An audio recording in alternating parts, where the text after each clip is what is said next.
अस्सलामुअलैकुम दोस्तों, कैसे हैं आप सब। मैं आप सबको यूट्यूब चैनल इंग्लिश लिटरेचर पे वेलकम कहती हूँ। आज जो टॉपिक हम कवर करने जा रहे हैं इस लेक्चर के अंदर, that is odd on a Grecian earn, जिसको लिखने वाले हैं जॉन कीट्स। रोमांटिक एज के अंदर जॉन कीट्स का बहुत ही डोमिनेंट नेम है। हम लोगों ने प्रीवियसली जॉन कीट्स की ओड टू ऑटम भी पढ़ ली और ओड टू नाइटिंगेल भी डिस्कस कर ली। आज हम पढ़ेंगे ग्रेशियन अर्न। तो क्या है ग्रेशियन अर्न? अर्न क्या है? स्क्रीन पे देखें, आपको पिक्चर नज़र आ रही होगी। जो पिक्चर नज़र आ रही है ना, इसको हम अर्न कहते हैं। एक मटका जैसा बना होता है ये। अब हुआ क्या, जॉन कीट्स गए, उन्होंने म्यूज़ियम में एक अर्न देखा। उस अर्न के ऊपर डिफरेंट पिक्चर्स बनी हुई थी।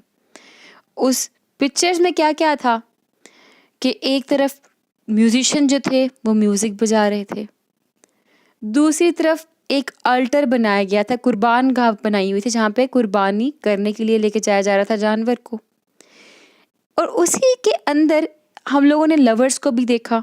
मतलब हम प्रॉपर फॉर्म में वहाँ पे आर्ट को देखते हैं कि इतनी वो परफेक्ट आर्ट, इतनी वो परफेक्ट पेंटिंग बनाई हुई थी कि कीट्स ने उस अर्न को देख के उसके ऊपर पोइम ही लिख डाली, जिसका नाम ग्रेशियन अर्न है। ग्रेशियन रेफर करता है वर्ड ग्रीस को, कि ग्रीस के अंदर मौजूद अर्न या ऐसा अर्न जो कि ग्रीस से ताल्लुक़ रखता है, जिसमें रिफ्लेक्ट किया जा रहा है कि जो ग्रीस के लोग हैं वो पेंटिंग के अंदर कितने एक्सपर्ट थे। और थ्रू आउट इस पोएम के अंदर हमारे जो राइटर हैं जॉन कीट्स, वो आर्ट की इम्पोर्टेंस को हाईलाइट करने वाले हैं और बताते हैं कि लाइफ जो है वो मॉर्टल है, ख़त्म हो जाना लाइफ के अंदर, लेकिन आर्ट इसको इमॉर्टल बनाती है। यहाँ पे हम लोग को सर फिलिप सिडनी का कॉन्सेप्ट भी नज़र आएगा। सर फिलिप सिडनी कहते हैं ना कि जो नेचर का वर्ल्ड है, नेचर मतलब गॉड का क्रिएटेड वर्ल्ड, वो कहते हैं कि ये जो नेचर का वर्ल्ड है ये क्या होता है, इसने ख़त्म हो जाना होता है, इसके पत्ते मुरझा जाने होते हैं, इसके पत्तों ने मुरझा के ख़त्म हो जाना होता है। लेकिन जो पोएट का वर्ल्ड है वो एवर गोल्डन रहता है। एवर गोल्डन कैसा रहता है? पोएट अपना वर्ल्ड आर्ट से क्रिएट करता है और आर्ट कभी भी ख़त्म नहीं होती, परमानेंट रहती है। फर्दर फिलिप सिडनी ने ये भी कहा था कि जो नेचर के गार्डन्स हैं, जो बाग हैं, उनमें ऑटम आता है और सब कुछ मुरझा जाता है, ख़त्म हो जाता है। लेकिन कहता है जो पोएट के बाग हैं वो हमेशा ग्रीन रहते हैं। ग्रीन क्यों रहते हैं? क्योंकि पोएट जो है वो अपनी पोइट्री के थ्रू, अपनी लिरिक्स के थ्रू उनको परमानेंट बनाता है और इसलिए कहता है आर्ट इम्पॉर्टेंट रोल प्ले करती है। और जब लव की बात की जाए तो फिलिप सिडनी ने ये भी कहा था कि जो नेचर के अंदर मोहब्बत होती है ना, वो इनकॉन्स्टेंट होती है। झूठी मोहब्बत होती है, मतलब झूठी ना भी हो तो वो ख़त्म हो जाने वाली होती है, परमानेंट नहीं रहती। लेकिन जो पोएट मोहब्बत दिखाता है, जो लव दिखाता है, वो ट्रू एंड कांस्टेंट होता है, हमेशा रहने वाला होता है। ये सारे कॉन्सेप्ट फिलिप सिडनी के हैं। और फिलिप सिडनी ने जब यूटोपिया का कॉन्सेप्ट दिया था तब उन्होंने वाली बात की थी, जिसको उन्होंने कहा था नेचर्स वर्ल्ड इज़ ब्रेजर, यानी कि कांसी का बना हुआ है, but that of a poet is golden. लेकिन जो पोएट का वो गोल्डन है। नेचर्स गार्डन्स सी ऑटम, कि नेचर के जो बाग है वो खजा देखते हैं, but those of poets are ever green, लेकिन पोएट के हमेशा ग्रीन रहते हैं, सब्ज रहते हैं, सरसब्ज रहते हैं। Nature's lovers are inconstant, nature के जो लवर्स हैं वो इनकॉन्स्टेंट है और ख़त्म हो जाता है, उनका मोहब्बत ख़त्म हो जाती है, हमेशा नहीं रहती। तो nature's lovers are inconstant and false, but those of a poet are true and constant. ठीक है, ये कहा था सर फिलिप सिडनी ने। और यही कॉन्सेप्ट हम लोगों को जॉन कीट्स की राइटिंग में नज़र आएगा, रिस्पेक्टिव पोएम में नज़र आएगा, जहाँ पे वो कहता है कि जो दुनिया है ना, ये दुनिया टेम्परेरी है, शॉर्ट लिव्ड है। Earthly beauty, earthly love, youth, ये सब कुछ क्या है? टेम्परेरी है, शॉर्ट लिव्ड है। लेकिन art lends permanence to them, ये आर्ट है जो इनको परमानेंस प्रोवाइड करती है। तो इन शॉर्ट लाइफ जो है वो मॉर्टल है, आर्ट इमोर्टलाइज करती है इसको। क्लियर? अब हम देखते हैं हमारी poem odd on a Grecian earn. आपको जो फाउंडेशन थी इसकी क्लियर हो चुकी है कि कौन सा आइडिया नज़र आने वाला हम लोगों को इसके अंदर। अब देखें, दो स्टिल अनरेविश्ड ब्राइड ऑफ क्विटनेस। अब यहाँ पे दो, हम जब किसी से बात करते हैं तो ओल्ड इंग्लिश में दो का वर्ड यूज़ करते हैं कि तुम, यू, और जब हम किसी से यू कह के मुखातिब हो या एड्रेस करें तो इट मीन्स वो लिविंग थिंग है। ठीक है, तो यहाँ पे जो हमारे राइटर हैं वो नॉन लिविंग थिंग को लिविंग थिंग की क्वालिटी दे रहे हैं। ठीक है, दो का वर्ड यूज़ करके, तुम का वर्ड यूज़ करके। और तुम किसको कह रहे हैं कि तुम अनरेविश्ड ब्राइड। ठीक है, अनरेविश्ड ब्राइड क्या है मैं इसको एक्सप्लेन करती हूँ बाद में, पहले मैं ये दो के कॉन्सेप्ट को क्लियर कर दूँ। तो तुम, यहाँ पे वो तुम जब कह रहे हैं तो इट मीन्स वो इसको लिविंग थिंग की क्वालिटी दे रहे हैं। और जब हम नॉन लिविंग थिंग को लिविंग थिंग की क्वालिटी देते तो उसे क्या कहते हैं, पर्सोनिफिकेशन। क्लियर, तो हम कह सकते हैं कि हमारे पोइट ने इस पोएम के अंदर पर्सोनिफिकेशन की टेक्निक यूज़ की है। एनी हाउ, अब अनरेविश्ड ब्राइड, ब्राइड क्या होती है, दुल्हन। अनरेविश्ड यानी कि जो भी चेस्टफुल हो, ऐसी दुल्हन जिसकी नई नई शादी हुई होती है और वो इतनी खूबसूरत दिख रही होती है उसको किसी ने हाथ तक नहीं लगाया होता, उसको कहते हैं अनरेविश्ड ब्राइड ऑफ क्वाइटनेस। और क्वाइटनेस कहते हैं पीस को, काम को। ठीक है, तो कहते हैं तुम कितनी खूबसूरत दिख रही हो, बिल्कुल एक अनरेविश्ड ब्राइड की तरह, कितनी खामोश, कितनी पुरसुकून। फिर यहाँ पे उसने पहले अनरेविश्ड ब्राइड का वर्ड यूज़ किया, इमेजरी क्रिएट की कि ऐसी दुल्हन जो बड़ी खूबसूरत है, जो किसी ने हाथ तक नहीं लगाया और खामोशी से बैठी हुई है और कितना पुरसुकून इन्वायरमेंट है उसके इर्द गिर्द। यानी कि पोइट ने इसके अंदर दूसरा फिगर ऑफ स्पीच इमेजरी का भी यूज़ किया है। ठीक है, फिर उसके बाद ये अनरेविश्ड ब्राइड के बाद वर्ड यूज़ करा फोस्टर चाइल्ड। दो, foster child of silence and slow time. Foster child कहते हैं कि ऐसा बच्चा जिसका बहुत ही ज़्यादा एहतियात के साथ ख्याल रखा गया हो। तो ये कह रहा है कि दो फोस्टर चाइल्ड, कि तुम तो एक ऐसे बच्चे की तरह हो of silence and slow time, जिसका बहुत ही ज़्यादा स्लो टाइम, एहतियात के साथ आहिस्ता आहिस्ता ख्याल रखा गया है, बहुत लंबे अरसे तक ख्याल रखा गया है। और जिस इन्वायरमेंट में ख्याल रखा गया है वो बहुत ही पुरसुकून है। ठीक है, और जिसे कभी किसी ने तंग भी ना किया हो, ऐसा इन्वायरमेंट था। क्लियर। फिर ये फोस्टर चाइल्ड के बाद उसके लिए एक और वर्ड यूज़ कर रहा है, वो है sylvan historian who canst to express a flowery tale more sweetly than our rhymes.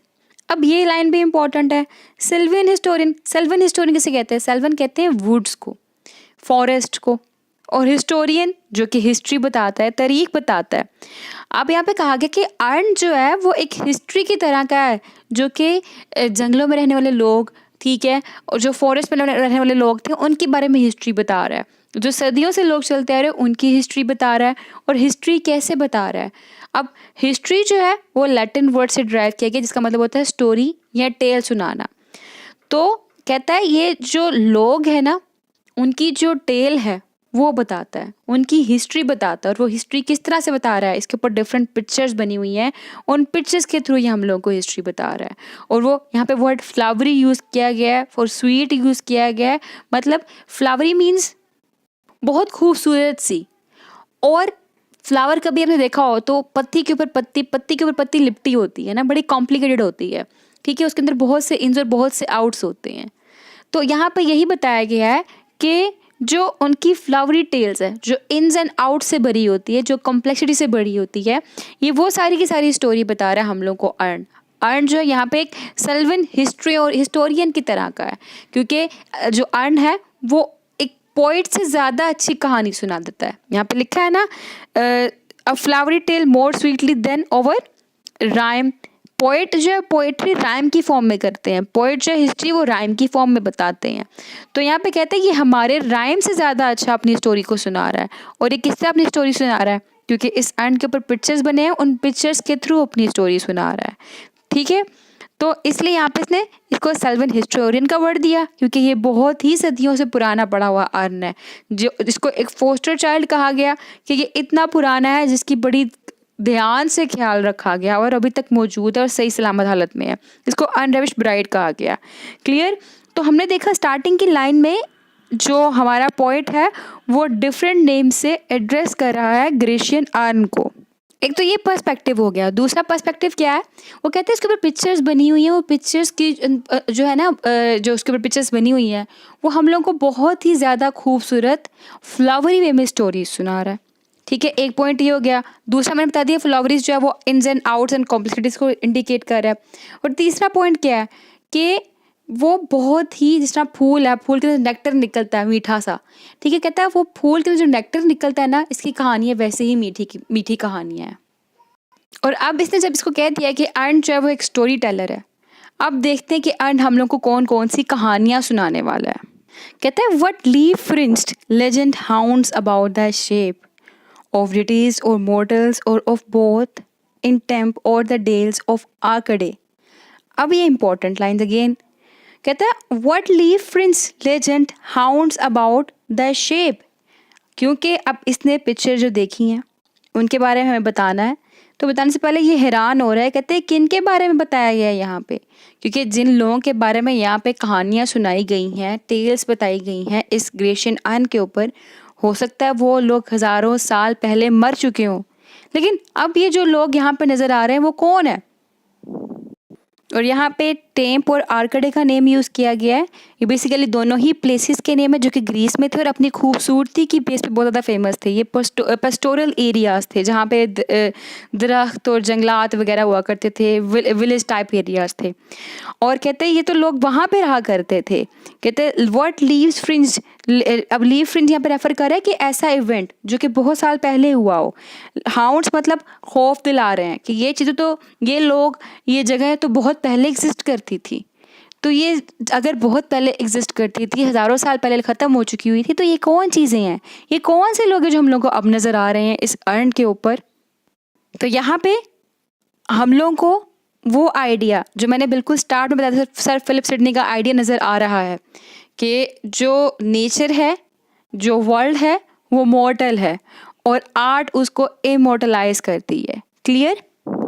और फर्दर यहाँ पे ये अपनी जो भी लाइन है वो व्हाट इस तरह के वर्ड यानी कि क्वेश्चनिंग वर्ड यूज़ करके अपनी लाइंस को स्टार्ट करेगा। तो इट मीन्स ये सोक्रेटिक मेथड यूज़ कर रहा है। सोक्रेटिक मेथड क्या होता है, मैंने डिटेल वीडियो बनाई है, आप सुनना चाहे तो आपको लिंक डिस्क्रिप्शन में मिल जाएगा। और मैं अभी यहाँ पे थोड़ा सा कॉन्सेप्ट दे दूँ। सोक्रेटिक मेथड कहते हैं कि जब भी कोई इंसान किसी के माइंड के अंदर कोई आंसर लाना चाहता है तो वो क्वेश्चनिंग से स्टार्ट करता है, क्वेश्चंस कर करके एट द एंड आंसर्स तक वो पहुँचता है। तो यहाँ पे जो पोएट है वो सोक्रेटिक मेथड भी यूज़ कर रहे हैं। तो कहते हैं ना व्हाट लीव फ्रिंज, यानी कि कौन सी हिस्ट्रीज नज़र आ रही हैं हम लोगों को इस अर्न के ऊपर। जो लोग तो हज़ारों साल पहले ही मर चुके हुए हैं, हज़ारों साल पहले ये टैम्प और आर्कडे जो थी जगह ख़राब हो चुकी है, तबाह हो चुकी है, लेकिन अब भी ये कैसे मौजूद है। फिर आगे कहता है व्हाट मैन और gods are these, what maidens loth, what mad pursuit, what struggle to escape, what pipes and timbrels, what wild ecstasy. अब यहाँ पे हम लोगों को पता लगा है कि इसने अर्न के ऊपर कुछ पिक्चर्स देखी हैं। उन पिक्चर्स में कौन है? कहता है व्हाट मैन और गॉड्स आर दीज। कहते हैं ये कौन से आदमी हैं, ये कौन से गॉड्स हैं। What maiden loth, what mad pursuit, what struggle to escape, क्या चीज़ जो है स्ट्रगल करने की कोशिश कर रही है यहाँ से एस्केप के लिए। व्हाट पाइप्स एंड ट्रिम्बलर्स, ये क्या पाइप्स हैं, क्या ट्रिम्बलर्स हैं। व्हाट वाइल्ड एक्सटेसी, कि कौन है वाइल्ड एक्सटेसी, मतलब कौन है जो पैशनेट मूड के अंदर है, कौन है जो डिलाइटेड मूड के अंदर है, जो इस सारी की सारी पिक्चर्स हैं कार्व की गई हैं इस ग्रेशियन अर्न के ऊपर। और एक और इम्पॉर्टेंट चीज़ वो है फिगर ऑफ स्पीच। अभी मैंने सोक्रेटिक मेथड को बताया था, अब फिगर ऑफ स्पीच क्या है? एनाफोरा। एनाफोरा क्या होता है? एनाफोरा हम कहते हैं जब भी कोई भी पोइट अपनी वर्सेस के अंदर स्टार्टिंग व्हाट इस तरह से करे, क्वेश्चनिंग फॉर्म में करे, तो उसे हम कहते हैं कि पोइट ने अपनी राइटिंग के अंदर एनाफोरा का यूज़ किया है। क्लियर? तो हम लोगों को फर्स्ट स्टैंजा के अंदर भी एनाफोरा मिल गया, पर्सोनिफिकेशन भी मिल गया था। और फर्दर मोर हमने देखा कि पोइट ने इसके एंड पे 6 क्वेश्चंस किए हैं। और वो 6 क्वेश्चन किसके लिए किए हैं? जो पिक्चर्स इसने अर्न के ऊपर देखी हैं, और वो अर्न के ऊपर पिक्चर्स देख के बड़ा क्यूरियस फील कर रहा है और वो इनके राज जानना चाहता है। वो पूछता है कि जो जवान लड़कियां किस इलाके में रहने वाली हैं, और ना ही इसे पता चलता है कि यहाँ पे किस किस्म की पार्टी हो रही है। और इसे ये भी समझ नहीं आती कि लोग जो हैं ये मॉडल हैं यहाँ, यानी कि ऐसा इंसान जो कि ख़त्म हो जाता है, या फिर कोई देवता हैं, कोई गॉड्स हैं या गॉडेसेस हैं। इसको ये भी समझने लगती है कि जो अर्न के ऊपर लड़कियां हैं वो कौन है, और इस पे लड़कियों के करीब कुछ लोग आ रहे हैं, तो ये लड़कियां उनको अपने करीब क्यों नहीं आने देना चाह रही। जो मर्द हैं वो औरतों के पीछे क्यों भाग रहे हैं दीवानावार पागलों की तरह। मैड परसूट का वर्ड यूज़ किया, क्यों पागलों की तरह मर्द औरतों के पीछे भाग रहे हैं। फिर ये जो औरतें हैं ये अपने आप को बचाने की कोशिश कर रही हैं, कैसी स्ट्रगल कर रही हैं टू एस्केप, ये कैसे अपने आप को मर्द से बचाने की कोशिश कर रही हैं। फिर है ना वर्ड पाइप्स एंड ट्रिम्बलर्स, कहते हैं ये कौन से लोग हैं जो मौसीकी कर रहे हैं, पाइप्स बजा रहे हैं, ढोल बजा रहे हैं, ये कौन लोग हैं। और व्हाट वाइल्ड एक्सटेसी, और इनके ऊपर एक कैसी जो वजद वाली कैफियत, कैसी कैफियत है, और इन पे वजद वाली कैफियत क्यों तारी हुई है, क्यों शुरू हुई है उनके ऊपर ये कैफियत। और अगर हम इस टंजा की राइम स्कीम देखें तो देखें एंड पे है क्वाइटनेस, फिर टाइम, फिर एक्सप्रेस नेस, और एक्सप्रेस का एस एंड पे मिलता है, तो ये हो गया ए, यानी कि एक्सप्रेस का ए, टाइम का बी, एक्सप्रेस का फिर से ए क्योंकि ये ए वाली साउंड मिल रही है एक दूसरे से, फिर राइम का बी, राइम की आवाज़ टाइम से मिल रही है, फिर शेप ये एक अलग साउंड है हमने सी नेम दे दिया, फिर बोथ ये भी अलग साउंड है हमने इसका नाम डी रख दिया, फिर आर्केडे ये भी अलग साउंड है इसका नाम हमने ई रख दिया, फिर लोथ, लोथ बोथ से मिल रहा है हमने इसका जो साउंड है वो डी रख दिया, फिर एस्केप, एस्केप जो है हमारा मिल रहा है शेप से, तो शेप का सी है हमने एस्केप का भी सी रख दिया, फिर एक्सटेसी, एक्सटेसी जो है वो आर्केडी से मिल रहा है तो इसका मतलब ये हो गया ई। तो हमारी राइम स्कीम बन गई A B C D E D C E. ठीक है, तो ये हमारी फर्स्ट स्टैंजा की राइम स्कीम थी। तो नेक्स्ट स्टैंजा को हम लोग नेक्स्ट लेक्चर में डिस्कस करते हैं। आई होप कि वीडियो आपके लिए बहुत ज़्यादा हेल्पफुल रही होगी। वीडियो पसंद आई तो वीडियो को लाइक भी करिएगा, हमारे चैनल को सब्सक्राइब करना मत भूलिएगा और दुआ में खास याद रखिएगा। Thank you so much for watching this video. Stay tuned with us, take care, Allah हाफिज़।